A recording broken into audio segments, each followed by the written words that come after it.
Happy anniversary to me, 9 months. I know I had a video out there already, but we're walking down the street, and to tell you how much we walk, I have a Volkswagen Gol, which I don't think you get in the U.S., but I think they're closest to, I don't even know what they're closest to now. They're a smaller, compact Volkswagen. And I just did kind of an analysis here, and I put some gas in the tank, and I checked it. And it looks like we spend, ready, $150 a year in gasoline for the car. So we don't drive a lot. So, as I'm saying, I was walking down the street, and a neighbor, hey, come over here, hey. Yeah, I noticed you and your husband have lost a lot of weight. I mean, you're not sick, are you? I hate the little ego boost that gives me. But the cool thing is, there's a guy named John Wesley, and he said, you don't have to preach. You just go out in the middle of a bunch of people, light yourself on fire, and they'll come around to gather and watch you burn. So St. Francis said the same thing. He said, preach the gospel always. Use words only when necessary. So I preached the gospel. And now people are asking me, what the heck are you doing? So I need words to kind of explain that. So instead of getting into trigger words like keto and carnivore and this and that and all this other stuff, I tell them what I stopped eating and that I have stopped eating. So I told her I removed all sugars, everything. Anything with sugar in it, gone. Coca-Cola, blah, blah, blah, blah, blah, blah. I don't mean to mention that. Just here in Mexico, everyone likes Coca-Cola, so I kind of have to mention that. So sugar gone. Grains. This is a tough one because this also means tortillas. And to a Mexican, tortillas. It's crazy. But for a while, I told her you got to get rid of that stuff. For a while. Later, when you're in balance, if you feel like you can include a few of those and nothing's happening to you metabolically, then you will have found your limit. No fruits other than the berries. So blueberries, raspberries, strawberries. That's enough for me. And we got into the banana discussion. I said, yeah, bananas, yeah, potassium. There you go. I ask 100 people, why do you eat bananas? 99 will say, for the potassium. Well, eat an avocado instead. It's a great fruit. A lot of saturated fats, some monounsaturated, a couple of polys in there. Lots of, it will fill you up. And it has all the calcium, potassium, and stuff you're going to need, so don't worry about it. And I told her, you don't have to stop eating the other fruits like tomatoes. You can eat green beans, cauliflower, broccoli, lettuce, all varieties of lettuce. And she was happy with that. Okay, so, all right, so we stopped eating sugar, we stopped eating grains. I told her vegetable oils, no more. If you're going to cook in an oil, use olive oil, butter, or lard. And she was cool with that because she said, yeah, my mom and grandma always use that stuff. I know.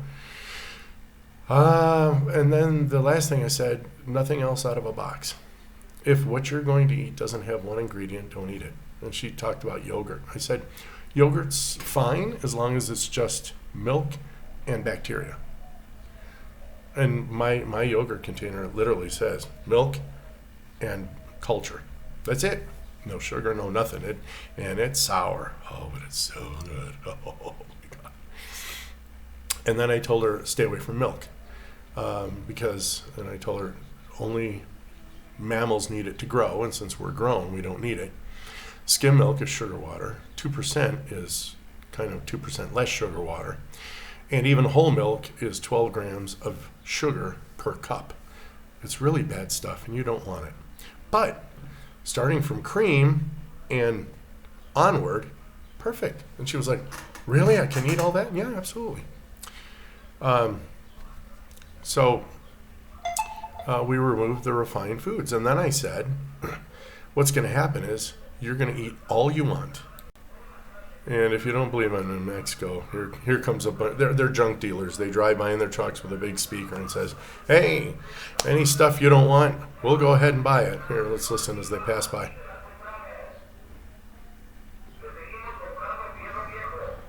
We buy old iron. Any of that junk, we'll buy it from you. So anyway, the sounds of Mexico. So back on the story here, then I said, you know what's going to happen too, and when you eat, and then of course what you can eat, all the meats. There's four biggies, beef, chicken, fish, and pork. Eat all you want. Eggs definitely, cheese definitely, and eat and eat and eat until you're full, and then don't eat again until you're hungry. So if you're not hungry tomorrow, don't eat, and if you become hungry the next day, then go ahead and eat. All right, and then you'll have to kind of educate what the difference between being hungry is and having a desire or a craving. All right, a craving is I want a tortilla, I want a pizza, I want a quesadilla.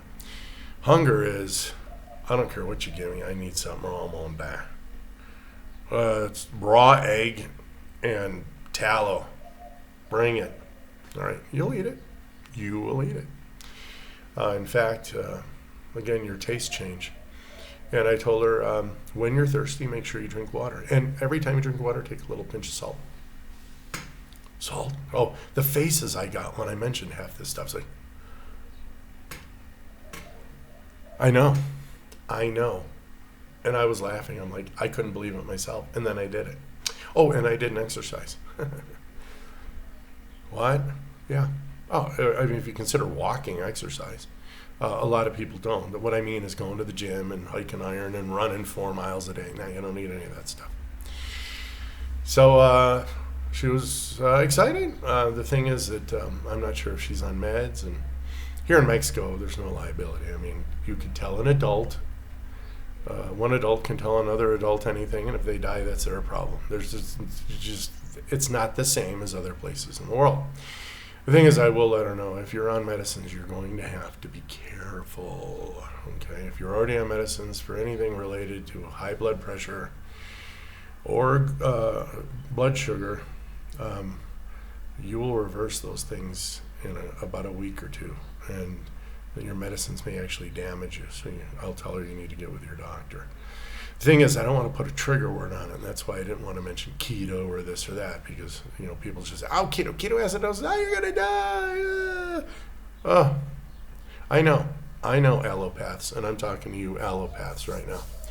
Yeah, a healthy patient is a lost customer, but you were ordered do no harm, and there are enough doctors now spieling about this that if you're not on board and you're actually just loading your patients up with drugs instead of trying to get to the root cause, you're doing harm.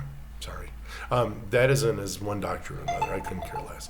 That's just me to you, man to man, or man to lady. And if you want to get all uppity and what do you know, blah, blah, well, we're all experts in something, okay? So you may think you're an expert at dealing drugs. That's awesome. And I'm an expert at a whole lot of other stuff. And now I've caught up with you. Your argument really is with Dr. Ekberg. Your argument's with Dr. Berg, Dr. Barry, Thomas DeLauer, Dr. Fung. I could go on, but I would bore you. So, again, you can argue with those guys because all I'm doing is spitting up what they told me. And guess what? In my particular case, it worked wonders. All right? So, more than the dopamine hit, returning back to the beginning, like, wow, are you sick? It's like you're so thin. Other than that good feeling, I tell you what feels even better. If I can share this diet, I've already shared it with one person who has done it and is succeeding. But if I can share this with more people and try to get them metabolically healthy, and then they can worry about the things that really are acute problems, not their dietary problems. Man, how good can you feel that you've given somebody who wants it an extension on life? And again, once they accommodate themselves, and this happens within 3 weeks to a month, if not sooner, once their tastes change, they don't feel like going back to sugar. Like I told you guys yesterday, I asked for a quarter of these lemon bars. 15 grams per serving, pretty high, but you eat them really slow and it's not a problem because I ate no other carbs. 15, I'm good. As a matter of fact, by now it's already gone. I ate at 2 o'clock. It's almost 5. That's moved through my system. But it didn't taste right. I felt like, I'm like, y'all can have it. I don't want it. So I gave away my 3 other pieces in my 45 grams of carbohydrates. So that's that. It's really good to have people see you're making changes. And especially the part where I told her about the little part where you don't have this this flap of skin here. No, when I make a muscle, there's nothing flapping there. Look at that beautiful definition. Wow, that's an egg right there. Oh, you're going to get sarcopenia and everything else. That's muscle loss. No, I haven't lost my muscles, but I look pretty damn awesome. But that's just me, my ego trip. So anyway, I feel so much better knowing that I can now share this with people. All right, guys, we will talk to you in the next one. Adios.